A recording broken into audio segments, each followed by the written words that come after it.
ಈಶ್ವರಪ್ಪ ಅವರು ಅಸಮಾಧಾನಗೊಂಡಿದ್ದಾರೆ. ನಾಳೆ ಸಭೆಯನ್ನ ಕರೆದಿದ್ದಾರೆ.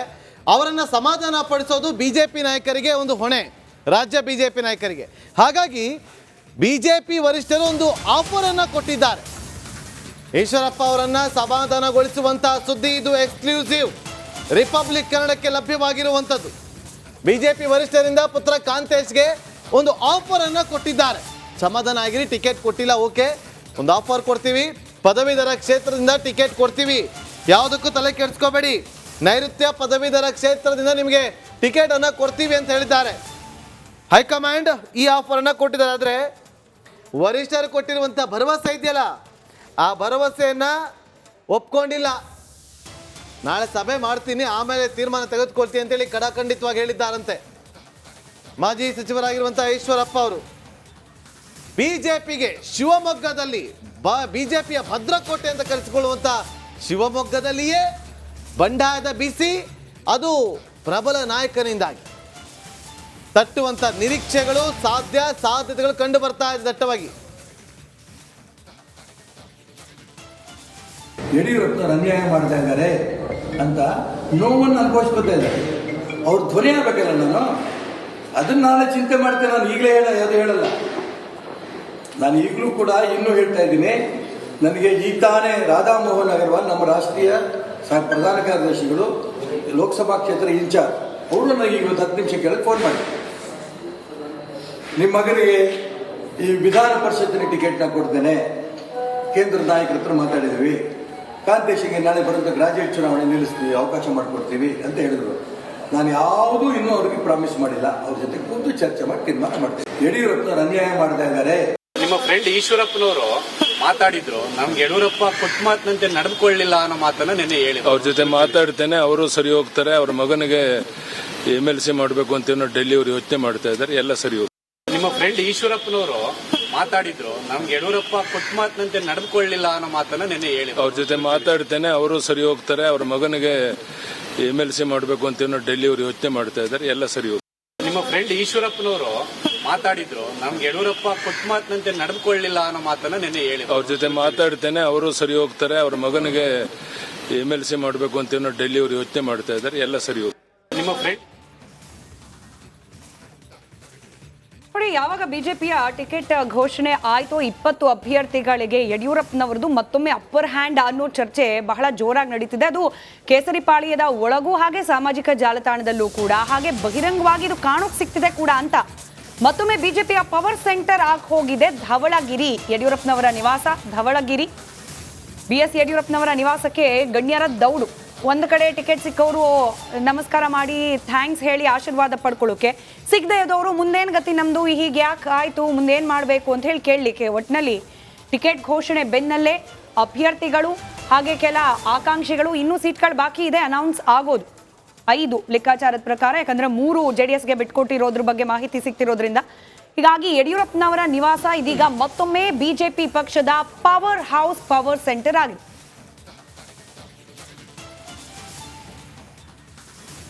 ನನ್ನ ದೆಹಲಿ ನಾಯಕರ ಮೇಲೆ ನನಗೆ ವಿಶ್ವಾಸ ಇತ್ತು. ನರೇಂದ್ರ ಮೋದಿ ಅವರು, ಅಮಿತ್ ಶಾ ಅವರು, ನಡ್ಡಾ ಅವರು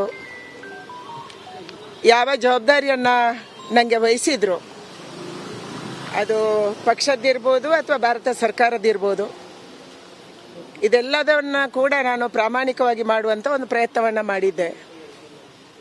ಯಾವುದೇ ರಾಜ್ಯಕ್ಕೆ ಚುನಾವಣೆಗೆ ಕಳಿಸಲಿ, ಯಾವುದೇ ಇಲಾಖೆಯ ಕೆಲಸ ಕೊಡಲಿ, ನಾರ್ತ್ ಈಸ್ಟು ಮತ್ತು ನಾಳೆ ಸಭೆ ಮಾಡ್ತೀನಿ ಅಂತ ಹೇಳಿದ್ರಿ, ಏನು ಸರ್ ನಾಳೆ ತೀರ್ಮಾನ ಆಗುತ್ತೆ? ನಾಳೆ ಶಿವಮೊಗ್ಗ ಜಿಲ್ಲೆಯ ಲೋಕಸಭಾ ಚುನಾವಣೆಗೆ ನಾನು ನಿಲ್ಲೇಬೇಕು ಅಂತೇಳಿ ಇಡೀ ಜಿಲ್ಲೆಯ ಎಲ್ಲ ಸಮಾಜದ ಪ್ರಮುಖರು ಒತ್ತಾಯ ಮಾಡ್ತಿದ್ದಾರೆ. ನಿಮ್ಗೆ ಅನ್ಯಾಯ ಮಾಡಿದ್ದಾರೆ ಯಡಿಯೂರಪ್ಪನವರು ಮತ್ತು ಯಡಿಯೂರಪ್ಪನವ್ರ ಮಕ್ಕಳು. ನಿಮ್ಮ ಮಗ ಕಾಂತೇಶಿಗೂ ಟಿಕೆಟ್ ಕೊಡ್ತೀನಿ ಅಂತ ಹೇಳಿದರು.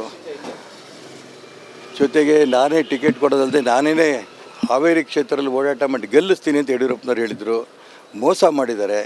ಜೊತೆಗೆ ಇಡೀ ರಾಜ್ಯದಲ್ಲೂ ಕೂಡ ಅನೇಕ ಪ್ರಮುಖರಿಗೆ, CT ರವಿಗಿರ್ಬೋದು, ಅದೇ ರೀತಿ ನಳಿನ್ ಕುಮಾರ್ ಕಟೀಲ್ಗಿರ್ಬೋದು, ಸದಾನಂದ ಗೌಡರಿಗಿರ್ಬೋದು, ಪ್ರತಾಪ್ ಸಿಂಹ ಇರ್ಬೋದು, ಈ ರೀತಿ ಅನೇಕ ಪ್ರಮುಖರಿಗೆ ಅನ್ಯಾಯ ಆಗಿದೆ. ಹಾಗಾಗಿ ಎಲ್ಲ ರಾಜ್ಯದ ಭಾರತೀಯ ಜನತಾ ಪಾರ್ಟಿಯ ನೊಂದ ಕಾರ್ಯಕರ್ತರ ಒಂದು ಧ್ವನಿಯಾಗಿ ನೀವು ಸ್ಪರ್ಧೆ ಮಾಡಬೇಕು, ಇದು ಎಲ್ಲರದ್ದು ಒತ್ತಾಯ.